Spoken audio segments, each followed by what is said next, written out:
Eu vou ler a palavra de Deus no livro de João,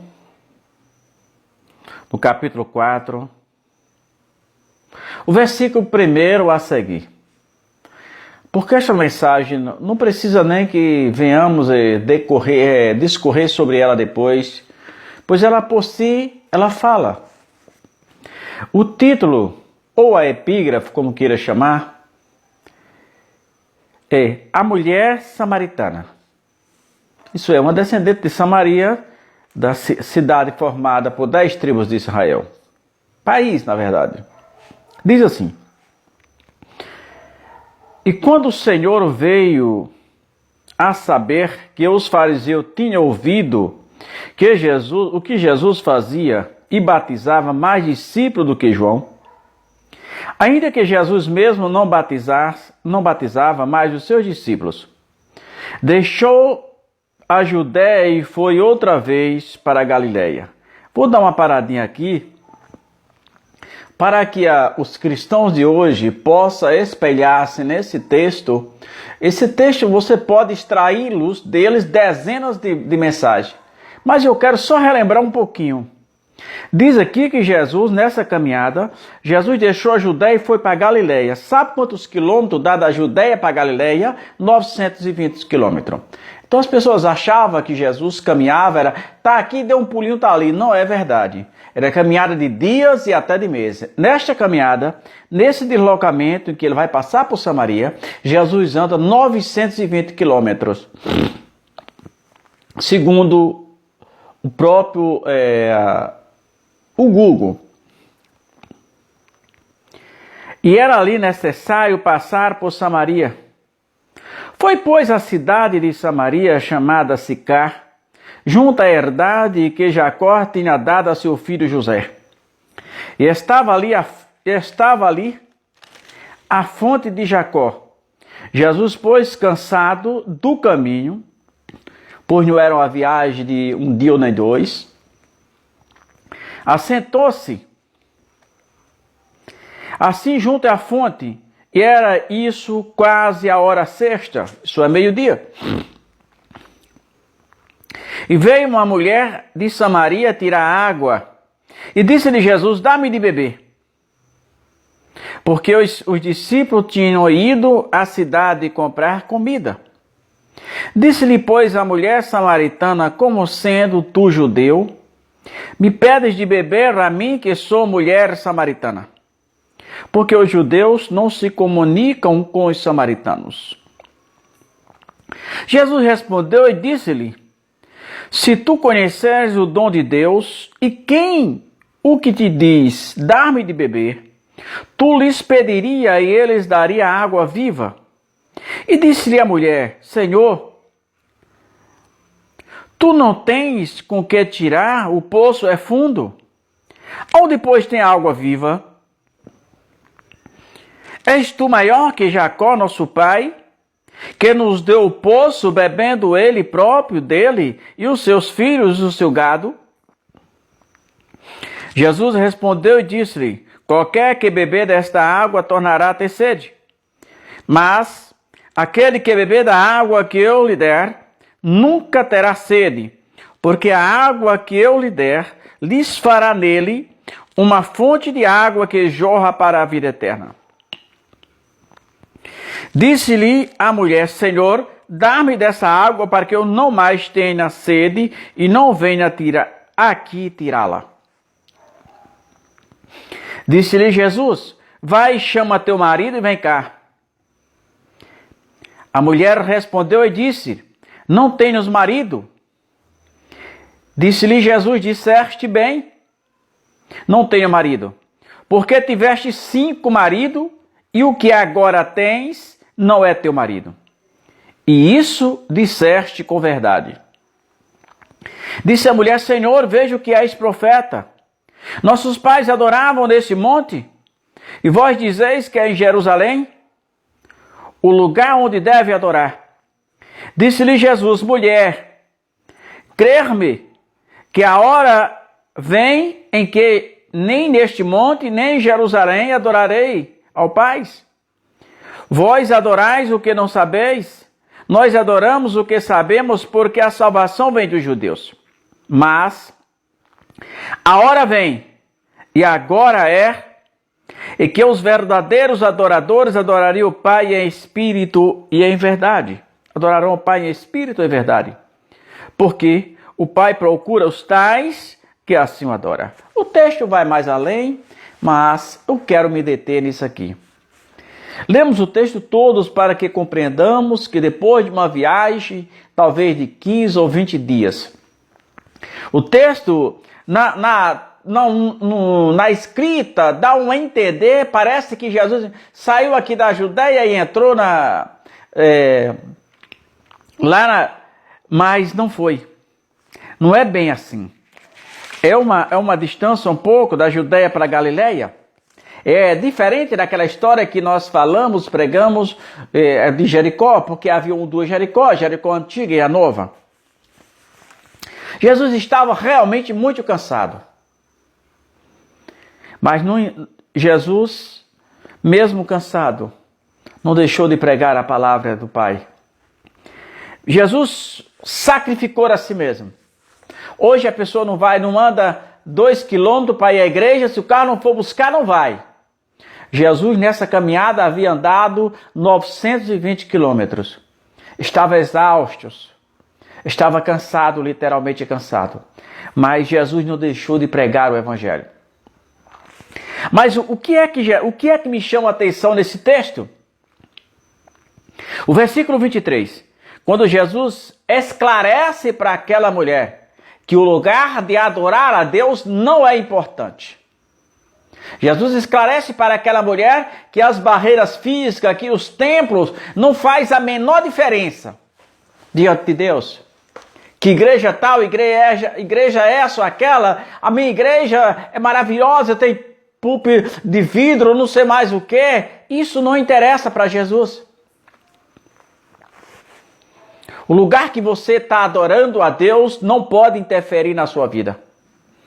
Jesus disse àquela mulher: mas a hora vem, e agora é, em que os verdadeiros adoradores adorarão o Pai em espírito e em verdade. Porque o Pai procura os tais que assim o adorem. Eu já falei tantas vezes, dezenas de vezes talvez, que o lugar em que você se encontra não tem como interferir. O lugar não faz o adorador é que faz o lugar. Você pode adorar a Deus. Eu conheço a irmã aqui, que quando fora batizado com o Espírito Santo, estava limpando mandioca no meio da roça, cantando, e Jesus o batizara. O que é que significa mostrar isso? É que o lugar não interfere.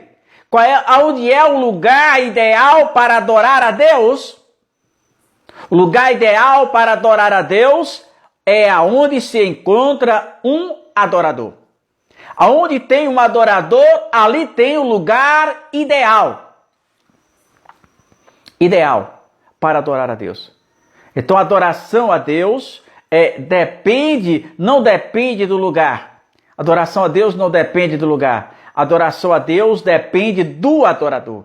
Jesus disse àquela mulher que os verdadeiros adoradores adorariam o Pai, não fazendo isso ou aquilo. Não, Jesus disse que eles adorariam em espírito e em verdade. E ele disse: o Pai procura os tais. Então este é o verdadeiro sentido da adoração. Adorar a Deus não é cantar. Pode-se o adorar cantando? Pode, mas eu estou cantando, estou adorando a Deus? Não. Eu estou pregando, estou adorando a Deus? Não. Adorar a Deus é o estado de espírito perseguido e alcançado por aqueles que buscam o Senhor. É o estado de espírito que a pessoa se encontra, né? Isso é adorar a Deus. É uma coisa espontânea. É uma coisa que não precisa ninguém dizer, como um bocado de menino na igreja, dá glória, meu irmão. Jesus não recebe glória esforçado. Jesus não recebe glória porque o pregador mandou você dar.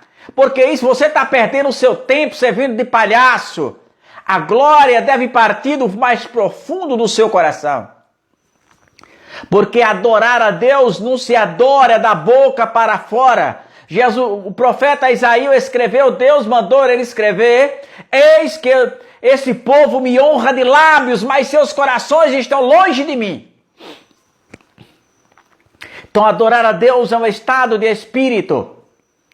Por isso que eu preciso, Jesus disse que os verdadeiros adoradores adorariam o Pai em espírito e em verdade. Isso é, ele se desprende. Eles não buscam aparecer, eles não querem ser animador de auditório, não querem receber palmas. Eles querem glorificar o Senhor e Salvador Jesus Cristo, o autor da salvação. Por isso que nós devemos nos preocupar tão somente com a vida que nós estamos levando diante de Deus, se esta vida está agradando a Deus ou não. Porque tempo de crente dentro da igreja não salva ninguém. Tempo só serve se for para aposentadoria no INSS. Para Deus não. Deus, a Bíblia diz que Jesus veio buscar os verdadeiros adoradores, aqueles que o buscam. Está escrito: invocai o Senhor enquanto Ele está perto, invocai-o e buscai-o enquanto se pode achar. O escritor aos Hebreus, no capítulo 10, versículo 37 e 38, o escritor aos Hebreus diz: ainda um pouco hostil o tempo que há de vir virá e não tardará, mas o justo viverá da fé, e se ele recuar, a minha alma não tem prazer nele. O evangelista João escreveu lá junto no livro de Apocalipse, capítulo 2, primeiro versículo 2 e 6, que diz, os 2 e o 6 que diz, aqueles que diz que está nele também devem andar como ele andou. Então Jesus é a nossa regra de fé e conduta, Jesus é a nossa base, a Bíblia Sagrada é a nossa base. Irmão, mas meu pastor disse que eu posso fazer isso, eu posso fazer aquilo. Quem é o seu pastor? Um pobre mortal, miserável diante dos homens. Todos não temos, ninguém aqui tem nada dessa vida. Quem diz o que nós devemos seguir, o que devemos fazer, é Jesus Cristo de Nazaré. Creia na Bíblia Sagrada, leia. Jesus afirma dizendo: aqueles que creem em mim, como diz as Escrituras, a minha crença deve estar arraigada, firmada na palavra de Deus e não em meras convicções filosóficas. Não posso basear a minha fé em filosofias. Jesus disse àquela mulher: eis que os verdadeiros adoradores adorarão ao Pai em espírito e verdade. Seja um adorador ao Senhor. Santifica a tua vida, santifica a tua alma, porque Jesus vai voltar. Se você crê, Jesus vai voltar. Se você não crê, vai voltar do mesmo jeito.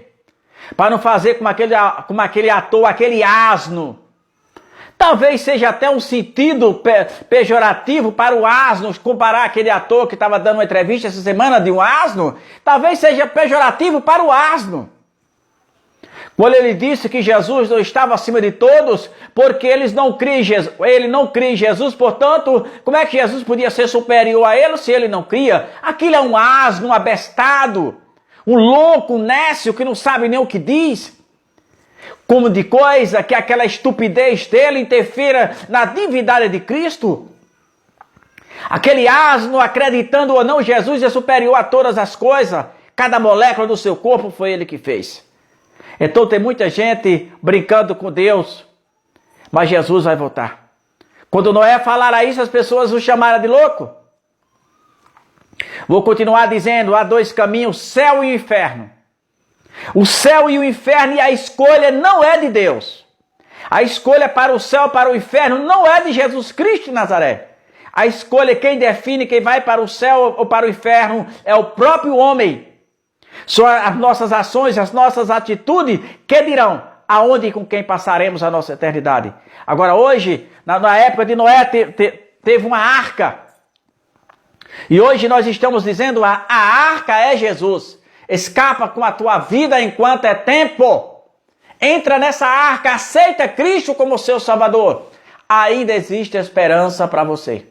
Não brinque não, porque para morrer basta tão somente estar vivo. Pense nisso e tenha certeza da vitória.